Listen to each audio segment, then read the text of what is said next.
Normally আমাদের বাসায় গেলে আমার এমনিতেও অনেক বেশি খাওয়া হয়, বাট এইবার আরো বেশি খাওয়া হয়েছে মনে হয়। সো এবার আমি গিয়ে কি কি খাওয়া দাওয়া করলাম, কি কি করলাম সবকিছু নিয়ে আজকের ব্লগটা থাকবে। সো হ্যালো এভরিওয়ান, কি অবস্থা সবার? ওয়েলকাম টু মাই বাবার বাড়ির ব্লগ।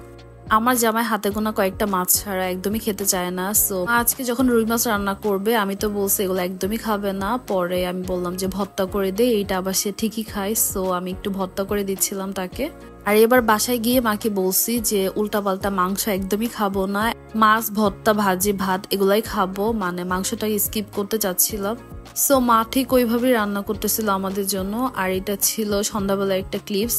সন্ধ্যাবেলা আমাদের বাসায় একটা রিলেটিভ আসে, সো তার জন্য একটু খাবার রেডি করতেছিলাম। আর আমরা হচ্ছে এবার মোস্ট অফ দ্য টাইম এখানেই ছিলাম, কজ বাইরে এত গরম ছিল। এবার আমরা গরমে একদমই মানে অবস্থা খারাপ হয়ে যাচ্ছিল আমাদের।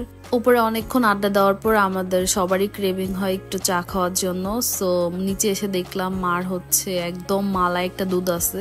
আমি ভাবলাম যে এইটা দিয়ে হচ্ছে চা বানাই দিই, মালাই চা হয়ে যাবে। আর মালাই চা তো মোটামুটি সবারই পছন্দের। সো আমি খুব মজা করে একটা চা বানাই দিচ্ছিলাম সবাইকে, আর খেয়েও সবাই অনেক মজা পাইছে। আর চা তো ছোট আর বড় নাই, সবারই খেতে ভালো লাগে। সো আমরা চা খেয়ে একটু বের হয়ে গিয়েছিলাম। দিনের বেলা কোথাও বের হব এইটা মানে মাথায় আসে নাই, কজ এত গরম ছিল। পরে রাত্রে আমরা একটু বের হয়েছিলাম, একটু দরকার ছিল। পরে ভাবলাম যে এখান থেকে কোনো কিছু না খেয়ে আমরা খাবার দাবার বাসায় নিয়ে যাই, ওগুলা হচ্ছে বাসায় গিয়ে সুন্দর করে বসে খাওয়া যাবে। আর তখন অলমোস্ট 10টার মতো বেজে গিয়েছিল। তো আমরা বাসায় আসলাম, আর আসার পরেই যে আইসক্রিম গুলা নিয়ে আসছিলাম ওগুলা খাওয়ার জন্য একদম হাঁপাই গেছিলাম সবাই। ললি নিয়ে আসছিলাম, কজ গরমের মধ্যে এটাই অনেক বেশি আরাম দেয়। আর এই যে এগুলা কি বলতো, এগুলা হচ্ছে বিড়ালের বাচ্চা। আমাদের নতুন বিড়ালটা অনেকগুলা বাচ্চা দেয়, আর বাচ্চাগুলো অনেক কিউট ছিল। এরপর আবার আইসক্রিম নিয়ে আসছিল কাকা, তো আইসক্রিম একটু আগে খাইছি, আবার এটা দেখার পর আর সহ্য হয়ে নাই কারোই। পরে সবাই মিলে আইসক্রিমের মধ্যে ঝাঁপিয়ে পড়ি, সবাই একসাথে খাচ্ছিলাম। আর চকলেট আইসক্রিম তো বরাবরই অনেক মজার হয়।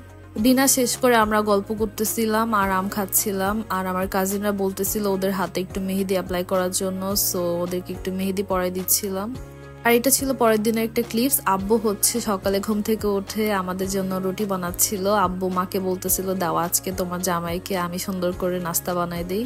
সো গরম গরম রুটি আর সাথে মা হচ্ছে ডিম আর গাজর দিয়ে একটা ভাজি করছিল, তো ওগুলা দিয়ে নাস্তা কমপ্লিট করলাম। আর নাস্তা খাওয়ার পর তো চা মাস্ট থাকবেই। আর আজকে রান্না বান্নার জন্য টোটালি দায়িত্ব আব্বু নিয়ে ফেলছিল। আব্বু দুপুরে হচ্ছে বিরিয়ানি রান্না করবে, তো বললো যে আব্বুই রান্না করবে। মা আর আমি মিলে সবকিছু রেডি করে দিচ্ছিলাম, আর আব্বু একটা একটা করে সবকিছু মিক্সড করে নিচ্ছিল। আব্বু যেহেতু অ্যাবোর্ডে ছিল, সো রান্না বান্না মোটামুটি ভালোই করতে পারে। সো দেখা যায় আব্বু মাঝে মাঝে রান্না করে খাওয়াইতো, আজকে আবার বললো যে রান্না করবে। আব্বু রান্না করতেছিল, আর আমি ভাবলাম যে দুপুরে গরমের মধ্যে একটা সবার জন্য ড্রিঙ্কস বানাই ফেলি।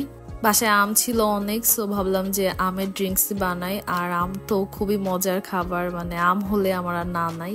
বিরিয়ানির মাংস হওয়ার পর একটু চেক করতে বললো, সো আমরা একটু সবাই মিলে চেক করতেছিলাম।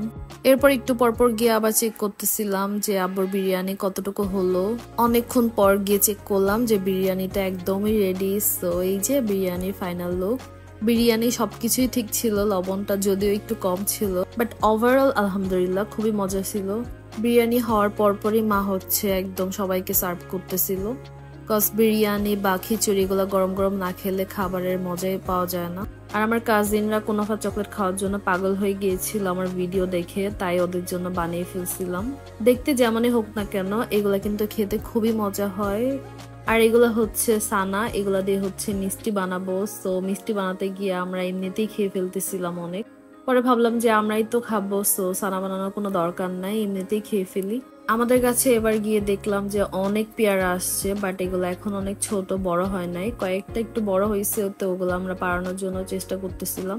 আর আজকে সন্ধ্যাবেলা আমরা জামাইকে অপশন দিয়েছিলাম যে কি খাবে, নুডলস অর শ্যামাই। সে বলছে নুডলস খাবে, তাই সবার জন্য একটু নুডলস বানিয়ে নিচ্ছিলাম। একদমই বেসিক, মানে জাস্ট ডিম দিয়ে আমি নুডলসটাকে বানাচ্ছিলাম। বানানোর পর আমরা সবাই মিলে একটু বোমরিং করলাম, দেন সুন্দর করে মজা করে খাচ্ছিলাম। আর দুদিন পর গিয়ে আমাদের রাতে সবারই ক্রেভিং হচ্ছিল একটু মাংস খাওয়ার জন্য। যদিও বলতেছিলাম যে মাংস খাবো না, বাট তারপরও না একটু একটু ক্রেভিং হচ্ছিল, তাই মাকে বলছিলাম একদম কম করে একটু মাংস রান্না করার জন্য। সো মা একটু মাংস রান্না করতেছিল যাতে রাতেই খেয়ে শেষ করে ফেলতে পারি। আর আমি হচ্ছে রাতের বেলা আজকে মেহেদি পড়তেছিলাম হাতে। মেহেদি পরার নেশা উঠলে আর হাত যদি খালি থাকে তখন অ্যাকচুয়ালি মাথা ঠিক থাকে না। সো মেহেদি পড়তেছিলাম আর খাচ্ছিলাম প্লাস গল্প করতেছিলাম। আর এই যে এটা হচ্ছে আমার আজকের মেহেদি, কেমন হয়েছে সেটা কিন্তু অবশ্যই জানাবা। পরের দিন সকালে ঘুম থেকে উঠে একটু শশা খাচ্ছিলাম ঠান্ডা ঠান্ডা, যেহেতু অনেক গরম ছিল। এরপর নাস্তা করলাম, নাস্তা শেষ করে 1 কাপ গরম গরম চা খেলাম। গরমের মধ্যেও গরম গরম চা খেতে কিন্তু খুবই মজা। আর এরপর শুরু হয় আমার জামাইয়ের উপর অত্যাচার, মানে আমার সব কাজিনরা তার দুলাভাইকে সুন্দর করে একটু ফেসিয়াল দেন হচ্ছে পেডিকিউর করে দিচ্ছিল। আমার হাজবেন্ডও যে পরিমাণ মজা করে ওদের সাথে, আর ওরাও হচ্ছে মজা করে অনেক বেশি আনন্দ পায়। এরপর আমরা সবাই শাওয়ার নিলাম, দেন হচ্ছে লাঞ্চের জন্য চলে আসলাম। আর আজকে মা সব বাঙালি রান্না করছে, বাট সাথে কিন্তু একটু মগজ ছিল। আজকে রাতেই আমি ব্যাক করব, সো এই জন্য বিকেল আর ঘুমাই নাই। আর এবার বাসায় আসার পর আমি বাইরে একদমই বের হই নাই, কজ এত গরম ছিল। গরমের মধ্যে যে কোথাও বের হব এগুলো আমার মাথায় আসে নাই, সো এই জন্য ভাবছি এখানেই থাকবো, মানে বাসার মধ্য থেকে কোথাও আর বের হব না। বিকেলে আজকে না ঘুমে সবার সাথে গল্প করলাম, দেন হচ্ছে মা দেখতেছিলাম আমাকে দেওয়ার জন্য সবকিছু রেডি করতেছিল। বাসায় মোটামুটি যা যা সবজি ছিল ওগুলো মা আমাকে একটু একটু করে দিয়ে দিচ্ছিল। আর সন্ধ্যায় হচ্ছে একটু কাঁঠাল খেলাম সবাই মিলে। এরপর আমার কাজিন আবার মেহেদি পড়লো হাতে, সাথে একটু আইসক্রিম খাচ্ছিলাম। আর মা আজকে নেহারি রান্না করবে বাসাতে। আমাদের বাসায় সবসময় মানিহারিটা খুব আর্লি রান্না করে ফেলে, মানে ঈদের দিন থেকে মানিহারিটা রান্না করতে থাকে। সো 2-3 দিন পরই খাওয়া যায় এটা।